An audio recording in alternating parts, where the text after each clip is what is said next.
Prescription पढ़ने के काबिल। कोशिश करें कि ऐसी फार्मेसी का विजिट करें। अगर 3 दफ़ा इस्तेमाल करनी है तो बिस्मिल्लाहिर्रहमानिर्रहीम, अस्सलाम वालेकुम। हेल्थ विद साद के साथ खुशामदीद। मैं हूं डॉक्टर साद हमीद और आप हैं मेरे यूट्यूब चैनल पे। आज बड़ी ही इम्पोर्टेंट टॉपिक पे हम बात करेंगे और वो है मेडिसिन की प्रिस्क्रिप्शन लिखवाने से लेकर मेडिसिन के इस्तेमाल तक किन ख़ास बातों का ख्याल रखना ज़रूरी है। लेकिन वीडियो को स्टार्ट करने से पहले अगर मेरे चैनल पे कोई नया है तो काइंडली मेरे चैनल को सब्सक्राइब कर लें ताकि आप मेरे परमानेंट मेहमान बन जाए। पहली बात, यानी जब आप डॉक्टर के पास विज़िट करें तो प्रिस्क्रिप्शन जब लिखी जाए तो वो प्रिस्क्रिप्शन पढ़ने के काबिल हो। अक्सर डॉक्टर्स जो हैं जब लिखते हैं तो वो प्रिस्क्रिप्शन से पढ़ी नहीं जा सकती होती है और उससे भी एरर्स आना शुरू हो जाते हैं। यानी जो फार्मेसी पे पर्सनस हैं, लोग हैं, वो ऐसी मेडिसिन दे देते हैं जो लिखी नहीं गई होती और जिससे मसले मसाइल बाद में आना शुरू हो जाते हैं।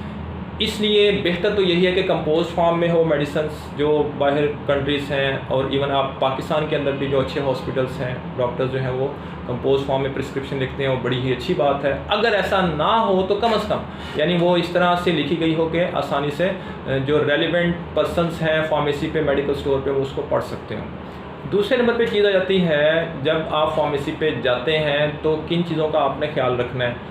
कोशिश करें कि ऐसी फार्मेसी का विज़िट करें जहां फार्मासिस्ट की अवेलेबिलिटी हो, क्योंकि अगर वो अवेलेबल है तो बहुत सारी चीज़ें ऐसी हैं कि वो आपकी कवर हो जाती हैं।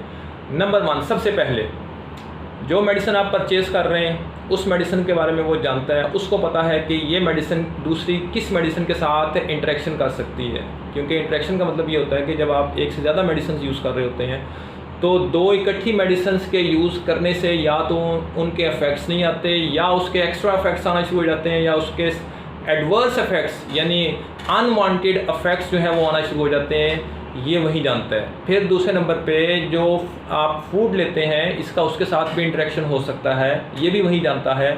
तीसरे नंबर पे जो मेडिसिन्स हैं ये इक्वल इंटरवल के साथ यूज़ करनी चाहिए।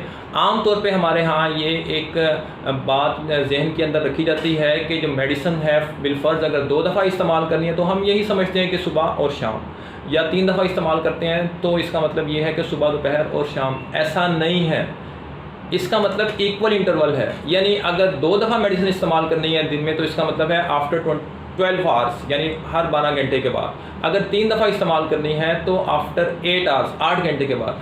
अगर दिन में 4 दफ़ा इस्तेमाल करनी है तो इसका मतलब है हर 6 घंटे के बाद। ये है इक्वल इंटरवल्स।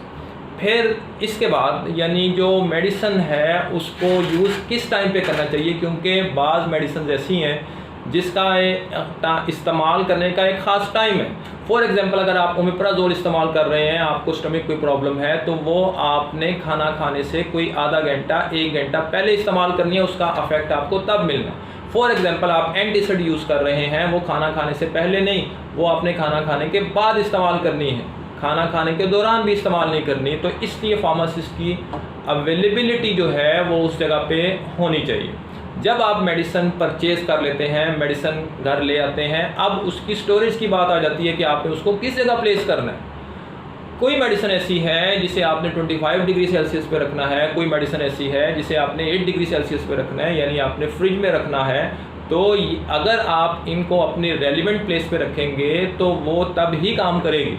इसके लिए बेहतर ये है कि जो मेडिसिन के ऊपर जो आप मेडिकेशन लेके आए हैं उसके ऊपर एक लेबल होता है, उस लेबल के ऊपर सारी चीज़ें लिखी हुई हैं कि इसको आपने इस टेम्परेचर पे रखना है, इस जगह पे रखना है। और एक बात और बताता चलूँ कि जब आपने मेडिसिन ली तो उस मेडिसिन में ये भी ख्याल कर लें कि ये जिस फॉर्म में होनी चाहिए क्या उस फॉर्म में है। फॉर एग्ज़ाम्पल आपका सिरप है, आपने जो परचेज़ किया है वो सील्ड पैक नहीं है, ऐसी मेडिकेशन नहीं लेनी चाहिए क्योंकि उसमें कंटेमिनेशन हो सकती है। आपने एक टैबलेट लिया लेकिन आपको लग रहा है कि उसका जो ब्लिस्टर है उसमें कोई नमी आ गई है, इससे भी उस मेडिसिन की क्वालिटी में अफेक्ट आ सकता है। ये वो सारी चीज़ें हैं जो आपने अपने जहन के अंदर रखनी है जब भी आप मेडिसिन लिखवा रहे हों, मेडिसिन परचेज़ कर रहे हों, मेडिसिन इस्तेमाल कर रहे हों, तो इससे इसका इस्तेमाल ज़्यादा अच्छा बनाया जा सकता है। वीडियो पसंद आई हो, वीडियो को लाजमी शेयर करें, वीडियो को लाइक करें, और इजाज़त मांगने से पहले हमेशा मैं जो बात करता होता हूँ कि सेहत सबके लिए, आपके लिए, मेरे लिए, सबके लिए। अल्लाह हाफ़िज़।